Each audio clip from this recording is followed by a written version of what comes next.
What's up, babes? It's Curly's Victoria. I am back with another video. If you guys are new here and gross, welcome to my channel. If you have already been subscribed, thanks for coming back. But if you keep coming back, or if you're not subscribed, then go ahead and smash the subscribe button. Follow me on TikTok, YouTube, Instagram at Curly's Victoria. Spelled the exact same way as my YouTube name. As I mentioned today, if you didn't go catch my video earlier where I gave a little update of being gone from social media for about 2 months on YouTube, and I've been gone from Instagram since 2023, the end of, then go catch that video, because I really don't want to talk about everything I talked about earlier in this video. This video is going to be talking about becoming and evolving. I literally just came up with the topic as we're speaking, because I'm just going to speak from my heart. So nothing is written down, nothing is scripted, nothing is nothing. So if you're one of those people who are like, you're not staying on topic, you keep getting off topic, if y'all can't keep up with it, the off topic and on topic, then this is not the video for you. I am not here to sway you to watch my video. But like I said, it's about becoming and evolving. And what do I mean? So when you are becoming, you are literally unfolding into more than what you already are. You are literally becoming, right? And when you are evolving, you are going from one state of being to another. So you are elevating, essentially. When you are evolving, when you are becoming, you're not going to be able to go with everyone who you once knew. Everyone can't go with you on this next journey in your life. So if you are striving to be successful, right, and you realize that the group of friends that you're hanging out with don't strive to do the same thing, you don't have to be in the same industry. You don't have to like the same things. You don't have to be an entrepreneur. You don't have to both work a 9 to 5. But if those group of friends do not want to elevate, they don't want to evolve, they are content being complacent, and they are content just doing the bare minimum, you're going to naturally separate. It's like oil and water. Oil and water does not mix. If you've never tried that, if you've never seen that, I encourage you right now to pause my video, go in your kitchen, pour some water in a cup or in a glass so you can see crystal clear, and mix it with oil. You are going to see that water and oil will not mix.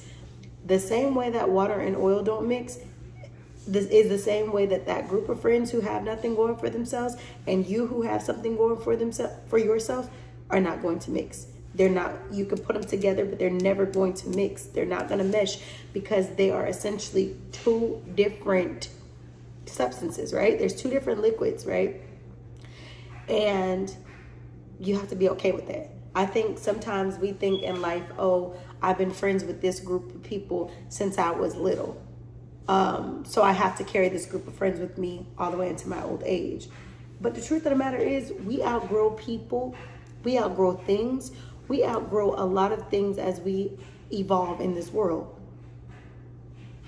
When you think about like a hermit crab outgrows its shell. That same shell that you see it in as a baby, eventually it's going to migrate into a different shell. A bigger shell. Why? Because it's evolving, it's becoming. It cannot stay. You cannot expect to be bigger, to grow bigger, to be bigger, but then stay in the same small, complacent places. If you want more, that means you have to do more. More is required of you. In the Bible, it says, and you guys know I don't use my channel for religious purposes, because no matter what you believe, anybody can come to my channel. I'm going to speak on what I believe, but I'm not here to force you to believe what I believe. But in the Bible, it says many are called, but few are chosen. So if many are called, that means many are going to be called to the mission, baby, but few are going to be chosen. That's why you can be amongst your family. No one understands you when you talk about that vision, when you talk about those goals, when you talk about the aspirations, and when you literally go do the work that you're supposed to do to become who you are. And that's because you're the chosen one. You have to understand that being chosen is not something that is given to everyone. It's something that sets you apart. So you have a different mission. Your purpose is different. Your calling is higher. And though that might seem like, oh, you're being selfish, or oh, you're being You have to realize the calling that is on your life and then understand what you have to do with that purpose. To do with your purpose and your passion are great, right? But your passion is what you like to do. Your purpose is what you're called to do. And if you mix your purpose with your passion, then you're just going to create a beautiful concoction of just being more and evolving and becoming. So you have to be willing to set yourself apart. You have to be willing to sacrifice that month, those 2 months, that year, those 6 months away from the party, away from the club, away from the alcohol, away from the vacations, away from the friends, away from everything that you think you're missing out on, so that you can actually obtain the things that you don't ever want to lose out on. When you look at the grand scheme of things, 6 months set apart to focus on your goal, to focus on your vision, is nothing compared to building a life that you are able to live until God says that is your expiration date. So for me, when I look at the grand scheme of things, wouldn't you rather sacrifice 6 months of your year or 6 months of time to really go after what you want and to set yourself up in a great position to be able to turn around and have 20 to 30 years of just a greater life, a greater whatever, because you set time apart, you sacrificed it? That little time in comparison to your entire life left is nothing to what the reward, the return is on that investment. You have to see yourself. You have to see the time that you sacrifice. You have to see the things that you do as an investment. And you have to look at the results as an ROI. You know, what is my return on that investment? So don't think that everything that you do requires you to have to, you know, be with people. Like, you got to be okay being set apart. Okay, you got to be okay with, look, everybody going out, everybody going to hang out, but I'm going to keep my butt in the house. I'm going to work on these goals. I know that I'm not seeing the results that I need to see today. I know that it might feel like, oh, I'm working hard and everything that I'm working toward is just not manifesting itself today. But if you continue to strive to get those things done, you continue to keep putting forth the efforts and the practices, you're going to get the results. You guys hear me say it all the time in my videos. It's impossible for you to exert effort, exert energy, and get no results. If you're doing a little bit every single day, you're going to have a return on what you're doing. If I sit down for 4 or 5 hours a day and say, I'm going to work on my little small business, each day that's constituting to the growth of my business. Little is going to produce much. But if you don't do anything at all, you get no results. We're living in a world where we live in a fast food society. Everybody wants everything now. You don't want to work on the thing that's going to take you 5 years to manifest. If I work on my small business right now and I consistently work on that business, I just turned 31 years old. I turned 35 years old, 36 years old, 5 years from now, and I've stuck to the plan. Now I'm literally living a completely different life than if I was not sitting here sticking to my goals. So like, I don't know which entrepreneur, I don't know what person is afraid to launch out, afraid to take the leap, but my encouragement would be to you is to do it. You can't look to the people that you know. You can't look to the people who are quote unquote currently on your level or below, whatever. You can't look to them for the green light, because it's going to be so many people who don't even understand your vision. They won't even be able to fathom what it is that you're talking about. So you can't look to them for, am I making the right decision? Am I not? You have to set yourself apart and say, look, I'm going to go after what it is that I know I need to go after, and I'm going to succeed at it.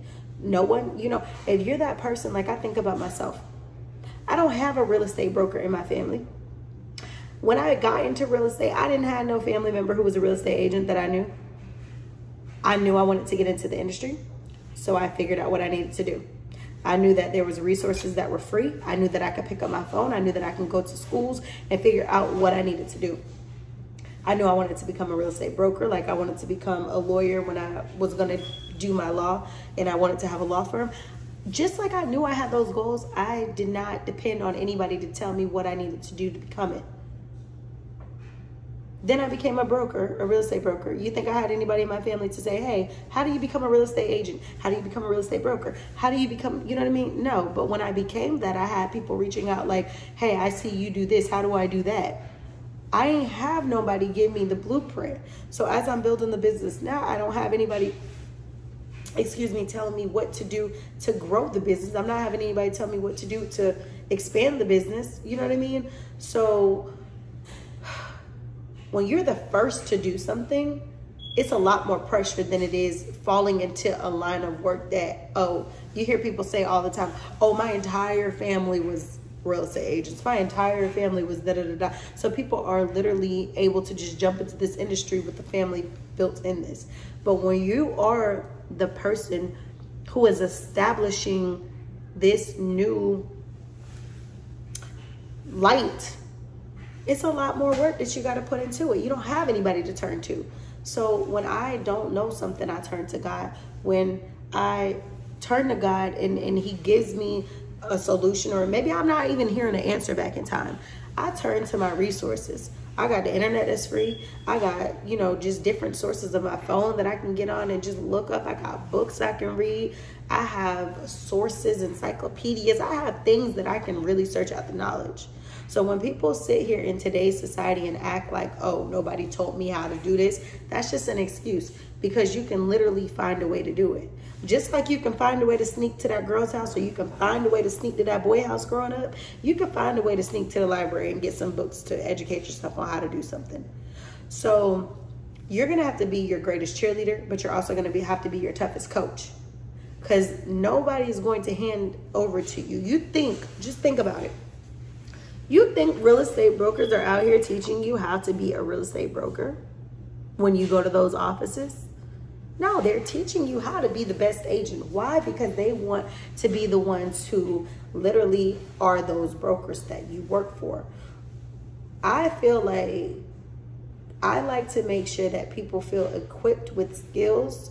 They feel equipped with things that they can carry on with them. Not everybody is meant to be a real estate broker. Not everybody wants to be a real estate broker. Some people want to stay agents because they're okay with making the money that they make. In fact, a lot of times agents can be more successful than the actual real estate broker, because you have to realize real estate brokers have overhead that they have to worry about. They have liability, they have policies, they have agents, they have so many different things that they are responsible for. But the one thing that that broker is able to do is build a community, build a force within society.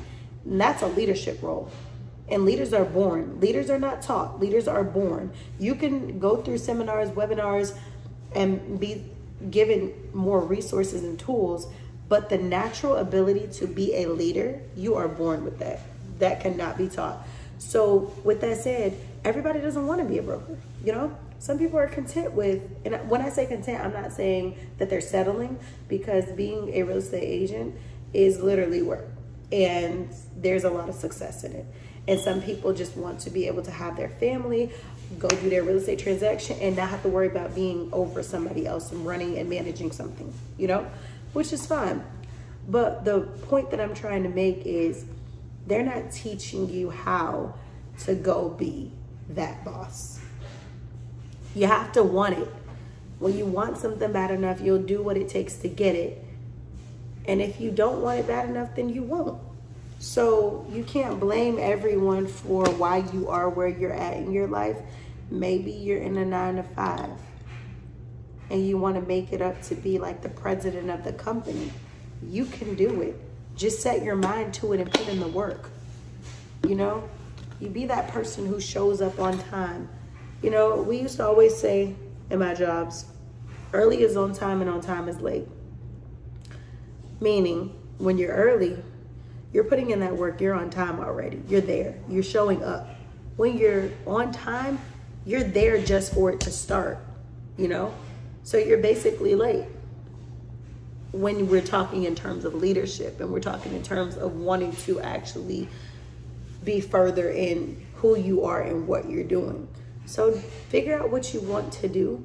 And I encourage you to evolve, become, and don't look for everybody else to cheer you on. Because everybody will not be clapping for you when you win. And you have to keep sight of that. The more you become successful, the more people going to want to be in your space. But you have to look at yourself as a hot commodity, okay? You have to look at yourself as something precious. Everyone cannot have access to you. The more you elevate, your access level becomes slimmer and slimmer and slimmer until it's access denied. And it's not that you think you're better than others. It's just you have to protect your brand. You have to protect your energy. You have to protect your space. And that's something that, you know, as much as I love shooting pool and I love doing things, sometimes I get to a point where I'm like, I don't need to be in this atmosphere if this person, these people generate a certain type of energy out of me. I need to be surrounded by people and in places that are going to encourage my growth, not encourage me to be pushed to the edge. So as you continue to build, as you continue to grow, you're going to realize that you're going to have to literally switch up the monotony in order for your, you know, your growth to elevate you. So I don't know who's seen this video today. Maybe it touched a spot for you, maybe it didn't. But just understand that becoming and evolving means way more than just the terms. They're actually acting things. So yeah. Let me tell y'all this as well. I know y'all hear the beeping in my background, and I'm gonna verify this because you guys always would come on my channel and be like, oh, the smoke detectors need to be changed. My AC was like not kicking on. It kept on like going into safety mode, like the floating switch would come on to preserve the unit. And the entire time that the AC unit would shut off and be off for like a day or two or whatever, right? The smoke detector wouldn't beep. So I say all that to say, it might not be my smoke detector that beeps when the AC is on. It might have something to do with my Ecobee system, which is my AC unit system. And I think that that beep could signify a sensor if it isn't my motion smoke detector. I'm gonna find out though, because the entire time the AC unit is shut off, the smoke detector does not beep. But now that I've kicked the AC back on, it beeps. So is it the smoke detector or is it connected to my Ecobee system? Now that makes me wonder, so I don't know, I feel like that's something for y'all to stay tuned, since everybody is always so invested in my smoke detector. So y'all stay tuned. But I'll see you beautiful babes in the next video. Make sure you like, comment, share, subscribe, and then watch the video that I posted today with my update. Watch my hair video and then watch this video, and I encourage you to keep going. No matter what you're doing, no matter how dismal your situation, no matter how crazy it is, how grave it is, okay? I just came from a 2-month like deuces on YouTube and a 3-4 month deuces on Instagram, just trying or striving to get my life. So I encourage you, keep going, keep building, and make sure that you are literally on your A game, and that everybody knows what your industry is and what you're doing, so that you can succeed and other people can continue to promote you as well as you promote yourself. I'll see you beautiful babies in the next video. Like, comment, share, subscribe. Thank you.